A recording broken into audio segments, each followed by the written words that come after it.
ঢাকার ধামরাইয়ে রাতের আঁধারে এক কৃষকের ১৯% জমির সব লাউ গাছ কেটে ফেলেছে দুর্বৃত্তরা।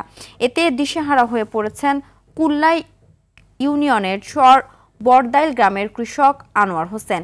এনজিও থেকে ঋণ নিয়ে ফলানো ফসলের এমন পরিণতিতে দেনা পরিশোধ নিয়ে দুশ্চিন্তা কৃষক পরিবারের সদস্যরা।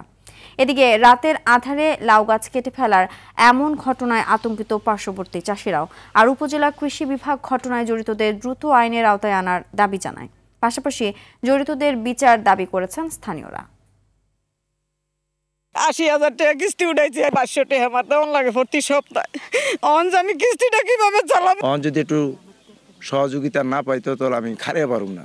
চালান গেছে তাতে মোটামুটি লাখ ১.৫ লাখ টাকা যেত আর কি। কৃষক যখন নিজে থেকে এই পরিশ্রম করে কোনো একটা ফসল ফলায়, সেই ফসলটা যদি কোনো মানুষ শত্রুতা করে যদি ওটাকে নষ্ট করে ফেলে, এটার বড় কঠিন শাস্তি হওয়া উচিত।